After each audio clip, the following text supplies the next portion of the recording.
بسم اللہ الرحمن الرحیم۔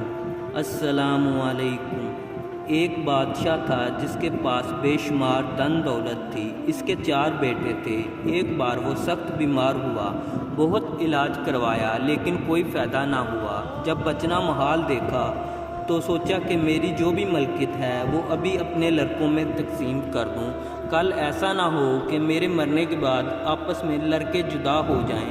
یہ سوچ کر اس نے 4 دیگیں منگوائیں اور اپنی ملکیت کے حصے کیے، کچھ ایک میں کچھ دوسری میں، اسی طرح 4 دیگوں میں کچھ نہ کچھ ڈال کر 4 دیگیں جدا جدا اپنی کاٹ کے 4 پایوں تلے گاڑ دیں۔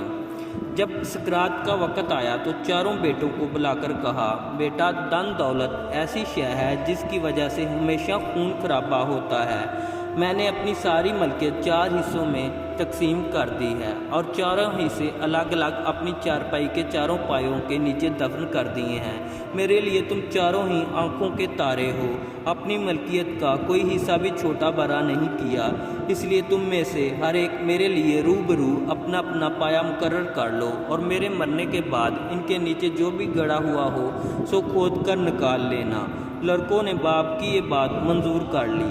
پھر قرعہ اندازی کر کے ایک نے اپنا پایا مقرر کر لیا۔ جب ساہوکار مر گیا تو 4 بھائیوں نے کاٹ کے اپنے اپنے پائے تلے سے زمین کھودی، دن کی دیگ باہر نکالی۔ دیکھتے کیا ہیں کہ ایک دیگ میں ہیرے جواہرات رکھے ہیں، دوسری سونے سے بھری ہے اور تیسری چوتھی میں کچھ بھی نہیں ہے۔ ایک میں صرف مٹھی بھر مٹی پڑی ہے اور تیسری میں 2-4 سوکھی ہڈیاں ہیں۔ جن لڑکوں کو ہیرے جواہرات اور سونے کی دیگیں ملی ہیں وہ تو بڑے خوش ہوئے، باقی 2 لڑکوں کو جو مٹی اور ہڈیوں کی دیگیں ملی ہیں وہ سخت ناراض ہوئے اور بھائیوں سے کہا، اسے مٹی اور ہڈیوں کا ہم کیا کریں گے؟ ہم اصل ملکیت سے ضرور حصہ لیں گے۔ اس پر 2 بھائیوں نے کہا، بابا اپنے ہاتھوں سے ملکیت تقسیم کر گئے ہیں اور تم نے خود وہ ملکیت قبول کی تھی اور اپنی اپنی خوشی سے اپنے پائے مقرر کیے تھے، اب کیا ہوگا؟ آخر ان کی تکرار بڑھنے لگی اور بات 4 معتبر لوگوں تک پہنچی، لیکن وہ بھی کسی فیصلے پر نہ پہنچ سکے اور بولے، اس میں کوئی راز ہے، لہٰذا کسی دانا شخص سے انصاف کراؤ۔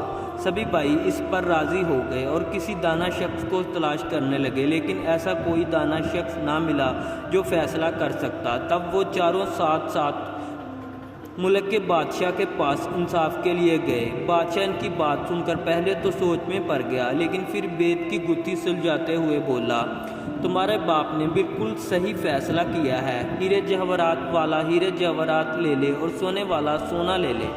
جسے مٹی کی دیگ ملی ہے وہ باغ کی زمین سنبھال لے اور جسے ہڈیاں ہاتھ آئی ہیں وہ چھپائے مال کا مالک ہے۔ بادشاہ کا یہ فیصلہ سن کر 4 بھائی بہت خوش ہوئے اور اس کی شکر گزاری کی۔